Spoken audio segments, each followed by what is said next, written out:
Do pro-life laws work, or are they useless? We're going to talk about that on this episode of the Case for Life podcast. Thanks for joining us today, friends. If you haven't already visited our social media sites, please do so, and please like us and share our content with those that you know on your pages. There's a lot of fog out there, bad thinking about the nature of law and how it relates to abortion. And if you flip on the news or pull up CNN or virtually any news site out there, you're going to read stories like the following. Abortion rates have gone up since the Dobbs decision. Laws restricting abortion don't work. They actually increase abortion and put more women at risk. You'll hear all kinds of stuff like that. Well, there's an interesting story out at CNN that I find quite puzzling for those that think the way I just described. Here's the basic headline.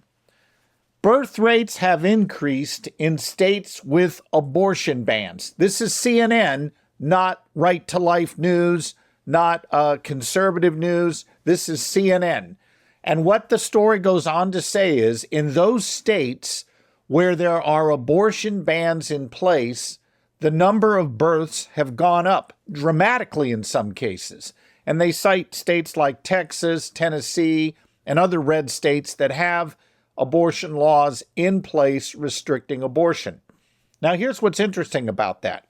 If it were true that abortion laws are actually driving up abortion rates, why are those states with abortion laws on the books seeing an increase in births? And I think the obvious answer is that the law is quite effective at curtailing the behavior in question. The reason why abortion rates have gone up is because surrounding states, those states surrounding red states that ban abortion, these states have seen their numbers go up because people from the red states are traveling to these blue states to get unrestricted abortions. That makes sense, but that's not the fault of the law. The problem there is that you have states that don't have the same law as the pro-life state does. If the entire country had a ban on abortion and protected the unborn, you would see abortion rates drop as they have in red states now, and you would see birth rates go up. That makes sense. Now, there's another aspect of this that we need to address. There are a lot of Christians, including some I've been dialoguing with, that think it's not right to pass laws restricting abortion, that we should just work to reduce it. How many times have I heard people say, I don't want to make abortion illegal, I want to make it unthinkable? I wish pro-lifers would stop saying that. Here's what you should say. I want to make it illegal on the path to making it unthinkable. Now, why would I put it that way? Here's why. The law is not neutral. The law is a moral teacher. This is something that goes all the way back to the classical thinkers. Aristotle taught it. Others did as well. The law acts as a moral guide for people. It kind of unifies public opinion around what we ought and ought not do. And that has moral implications for how we think as individuals. So the law is not just a neutral thing in terms of how we think about things. It actually forms our thinking. To give you an example, prior to the 1964 Civil Rights Act, a majority of Southerners believed that segregation was good and they wanted to maintain it. They did not want segregation to go away. They liked the idea of having white and black water fountains, white and black restrooms, white and black dinner counters. They liked that. They wanted it to be something that was sustained. Public opinion overwhelmingly supported segregation. But a funny thing happened within 2 years of the 1964 Civil Rights Act.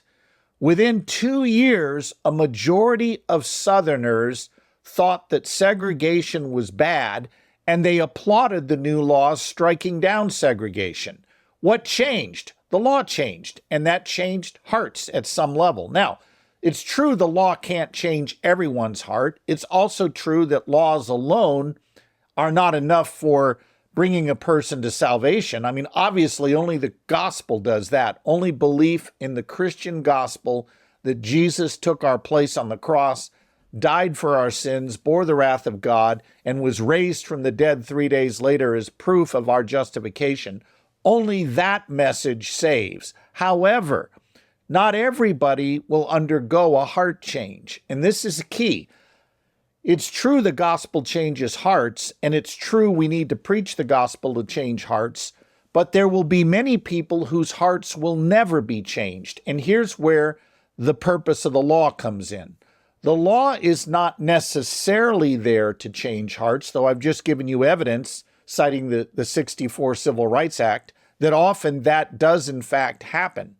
But for those whose hearts refuse to be changed, either by law or persuasion, the purpose of law is to control the heartless, not necessarily change everybody's heart.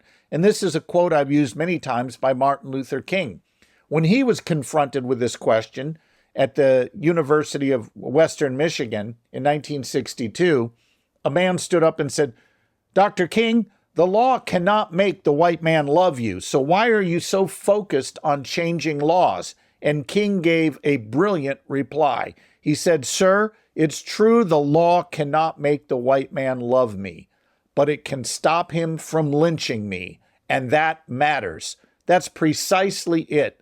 The reason why we pass laws protecting unborn humans is to control the heartless while we continue the good work of doing pro-life apologetics to change minds. We don't need to bifurcate between making abortion unthinkable and making it illegal. The truth is we can work to do both and ought to work to do both, and that's the job of a pro-life apologist. So 2 things to take away from today. Number 1, don't believe the lie that laws are ineffective. I just cited this story from CNN where they admit that birth rates have gone up in states that restrict abortion. Again, not a pro-life source, a source that is very favorable to abortion. And secondly, the purpose of the law is not merely to change hearts, because often it won't, but it does control the heartless. And God has given us 2 ways to restrain evil in the culture: change hearts through the gospel and control the heartless through the application of civil law. Both are important for human flourishing. You don't have to pick one over the other. So don't be afraid to say, wait a minute, laws that protect the unborn not only work, they are effective at controlling heartless individuals, and that's what we're out for when we pass laws protecting the unborn. Thanks for joining us today. Look forward to seeing you next time. Remember, visit us on social media, and if you have not yet gotten a copy of the new edition of The Case for Life, the 2nd edition of the book, please go to our website, scottklusendorf.com, and order a copy there, or you can go to caseforlife.com and get it there. But do visit our social media pages and do get a copy of the book where we deal with this question and others throughout the pages. Thanks for joining us today.